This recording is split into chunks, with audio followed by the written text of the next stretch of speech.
तो दोस्तों, हम सभी लोग जानते हैं कि इस समय गाजा में और इजराइल में कितना भीषण संघर्ष छिड़ा हुआ है।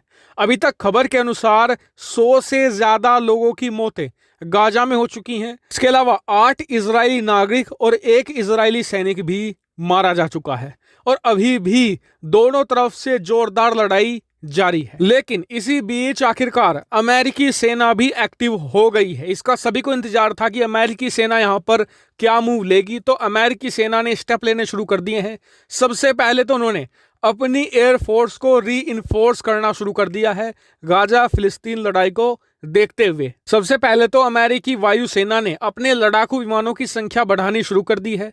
सऊदी अरब में जो उनका एयरबेस है वहां पर उन्होंने अतिरिक्त FA-18 सुपर हॉर्नेट लड़ाकू विमान तैनात करने शुरू कर दिए हैं। और आपको बता दूं कि इस एयरबेस पर हमेशा F-22 रैप्टर और F-35 लड़ाकू विमान भी तैनात रहते हैं। इसके अलावा B-1 बॉम्बर भी यहां पर तैनात है। लेकिन अब सवाल उठता है कि अमेरिका सऊदी अरब में ही तैनाती क्यों कर रहा है। इसका सबसे बड़ा कारण बताया जा रहा है ईरान, क्योंकि इजराइल ने पूरा मन बना लिया है कि वो अब ग्राउंड इन्वेजन शुरू करने वाला है, यानी कि गाजा में कब्जे का जो उसका अभियान है उसे शुरू करने वाला है।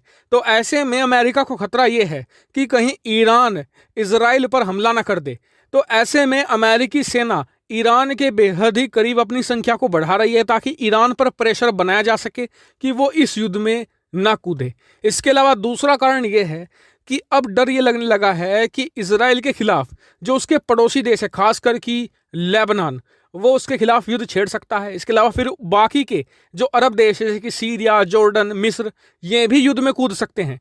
तो ऐसे में अमेरिका यहाँ पर अपनी मजबूत वायुसेना और अपनी मजबूत नौसेना के बल पर इस युद्ध में बीच बचाव करवा सकता है। और देखिए, यह बात अमेरिका को क्या सबको पता है कि इजराइल के आसपास तो छोड़ो, पूरे एशिया में युद्ध के समय इजराइल का साथ देने वाला कोई नहीं है।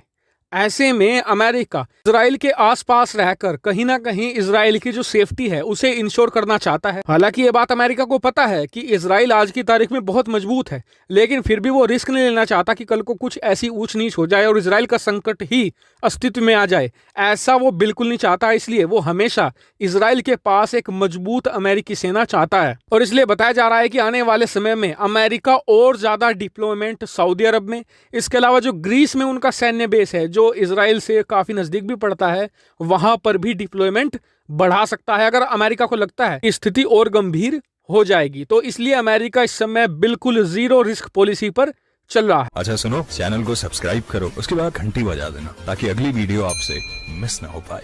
Thank you.